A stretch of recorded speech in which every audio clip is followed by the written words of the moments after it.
چلو بسم اللہ الرحمن الرحیم. میں مظفر علی شاہ ریٹائرمنٹ کے 2.5 سال بعد پاکستان کے جو انصاف کے یا دوسرے مسائل ہیں ان پر اپنے خیالات کا اظہار کرنا چاہتا ہوں.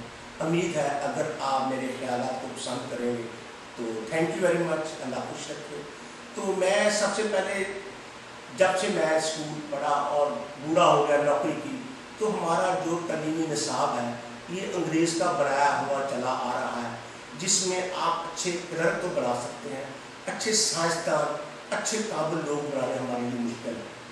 تو پاکستان میں جب ہم دیکھتے ہیں تو ہمیں کسی کو انصاف کا نہیں پتہ, حالانکہ ہمارے ملک میں انصاف کا بھی بڑا اہم معاملہ ہے.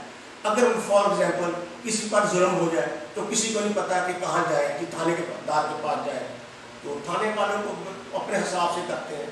تو اس سلسلے میں میری گزارش ہے کہ اس طرح ہونا چاہیے کہ جس کے ساتھ کوئی انتہائی ظلم ہو, بہت بڑا واقعہ ہو, تو تھانے لیول پر کوئی ریٹائر ایڈیشنل سیشن جج بیٹھا ہونا چاہیے جو کسی کے واقعات سن کر اس کے بعد ایف آئی آر کی ابتدائی طور پر تحقیق کر کے ایف آئی آر اس قسم کی درج کی کرے کہ بعد میں وہ کسی بھی فورم پہ ناکام نہ ہو.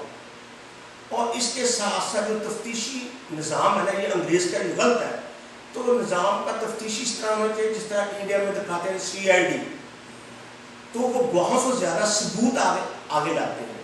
تو پولیس کا کام نہیں ہے وہ تفتیش, بلکہ الگ محکمہ ہونا چاہیے جس کے ساتھ ظلم ہونا تو اس کو وکیل بھی نامی گرامی ایسا فراہم کرنا چاہیے تو جس کا ضلع میں نام ہو.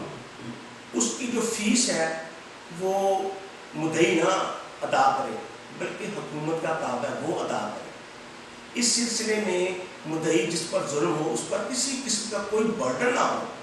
اس کے ساتھ ساتھ میٹرک کا نظام ہونا چاہیے کہ ہمیں ایف آئی آر کس طرح درج کرنی چاہیے, یہ کیا کیا ظلم ہے, کیا کیا یہ دفعاتیں ہیں, ہمیں پتہ نہیں کون سی دفعات کیا ہے. تو ہم بالکل ان پڑھ ہیں, جتنا ایم اے انگلش بھی ہو اسے نہیں پتہ کہ تھانہ کلچر کو کس طرح ڈیل کرنا چاہیے. اس کے ساتھ ساتھ کمپیوٹر نظام ہونا چاہیے جس کے ساتھ کوئی ظلم ہوئے اس کے ساتھ اگر ججز انصاف کرتے ہیں تو اس کے بارے میں ایک بورڈ ہونا چاہیے ججز کا, کیا اس آدمی کے ساتھ انصاف ہوا, یہ مطمئن ہوا. آخر میں ججز کی بورڈ کے کمنٹس ہونے چاہیے. تو اس سلسلے میں جس کے ساتھ ظلم ہو وہ آخر میں کہے کہ پاکستان زندہ باد, جہاں پر انصاف ملتا ہے, نظر آتا ہے انصاف. تو شکریہ, میں مختصر باتیں بتا رہا ہوں, پر یہ اگر پسند کریں تو تفصیل آپ